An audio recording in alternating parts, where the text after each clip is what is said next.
नमस्कार। अगर आप हमारे चैनल सुनो कहानी पर पहली बार आए हैं तो प्लीज़ हमारे चैनल सुनो कहानी को सब्सक्राइब करें, और अगर आपको हमारी स्टोरीज अच्छी लगती हैं तो प्लीज़ इसे लाइक और शेयर करना ना भूलें। हमारी आज की कहानी का शीर्षक है रहस्यमयी दुल्हन भाग 1। गाजे बाजे के साथ नई दुल्हन का स्वागत किया जा रहा था। दर्शना देवी हाथ में आरती की थाल लिए उसके दरवाजे तक पहुंचने का इंतजार कर रही थी। घर के अंदर मंगल गीत गाए जा रहे थे। कुछ औरतें दर्शना देवी के साथ खड़ी हुई आपस में नई बहू के विषय में चर्चा कर रही थी। कुछ देर बाद चंद्रिका अपने ससुराल के दरवाजे पर आंखें झुकाए सकुचाए सी गठबंधन में बंधी हुई अपने पति शेखर के साथ खड़ी हुई थी। सुर्ख लाल गहरे के रंग का लहंगा पहने 16 श्रृंगार किए हुए चंद्रिका बेहतरीन और सुंदर लग रही थी। यह देखकर दर्शना देवी की प्रसन्नता का कोई पार न था। सर्वप्रथम उन्होंने नवविवाहित दंपति की आरती उतारी और फिर उसके बाद गृह प्रवेश की विधि प्रारंभ की। चावल के कलश को अपने दाहिने पैर से अंदर की ओर गिराने के बाद चंद्रिका शेखर के साथ घर के अंदर एक कदम रखती है। तभी एक औरत चांदी की परात में खुला हुआ लाल रंग लाकर चंद्रिका के आगे रख देती है। उस परात के आगे एक सफेद रंग की चौड़ी पट्टी को बिछा दिया जाता है। चंद्रिका अपना पैर परात में रखते हुए आगे बढ़ती है।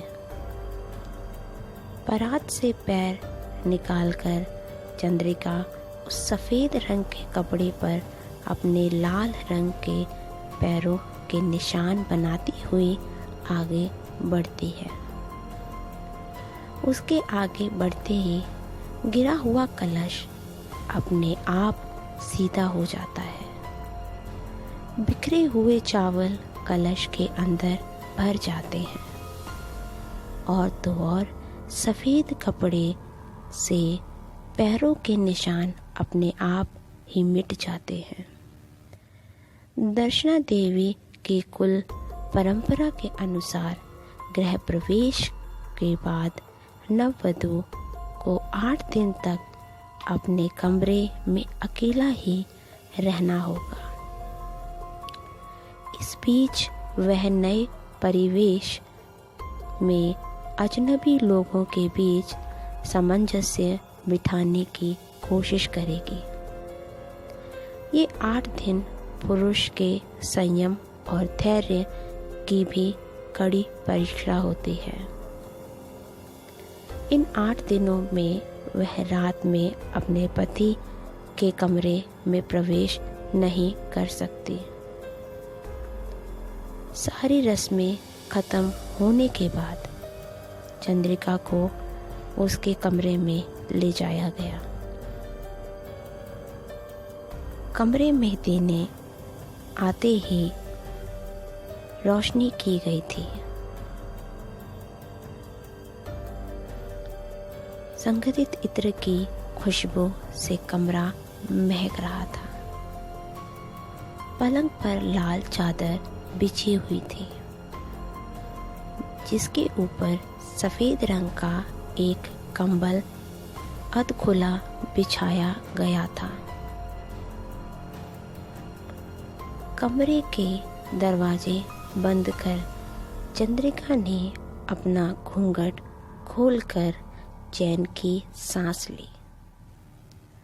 उसे यह कुल परंपरा कुछ अजीब सी लग रही थी, लेकिन इसमें छिपी अच्छी शिक्षा को देखते हुए वह अपने आप को समझा देती है। विवाह की थकान की वजह से चंद्रिका को पलंग पर लेटते ही नींद आ जाती है। अचानक आधी रात को चंद्रिका की नींद खुली। उसे चूड़ियों की खन खन सुनाई दे रही थी। उसने उठकर देखा तो वहाँ बिल्कुल उसके जैसे कपड़े पहने हुए एक और दुल्हन बैठी थी, जिसके चेहरे पर घूंघट पड़ा हुआ था। चंद्रिका उसे अचानक से अपने कमरे में देखकर डर जाती है। चंद्रिका जैसे ही उठकर उसके पास जाती है, वैसे ही वह धीरे धीरे चलते हुए बाहर निकल जाती है। चंद्रिका उसे कई आवाज़ भी लगाती है, लेकिन वह नहीं रुकती। आखिर में चंद्रिका उसका पीछा करने लगती है।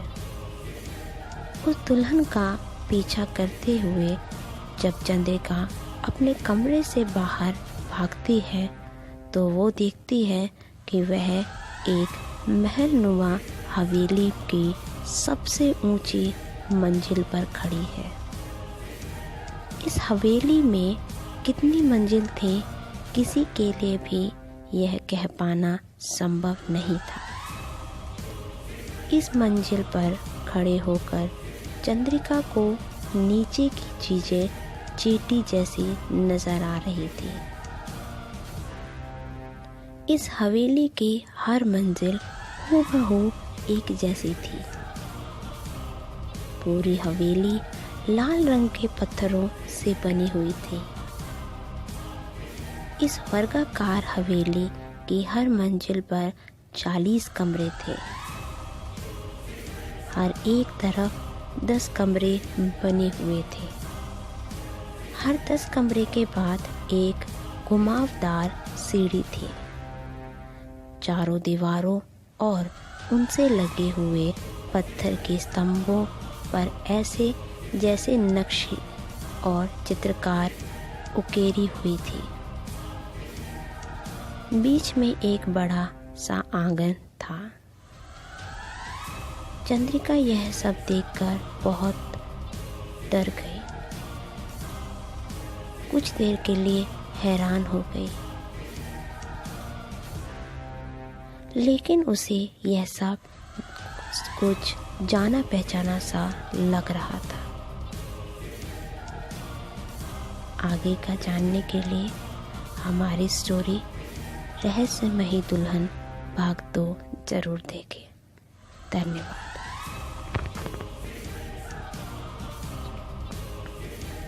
नमस्कार।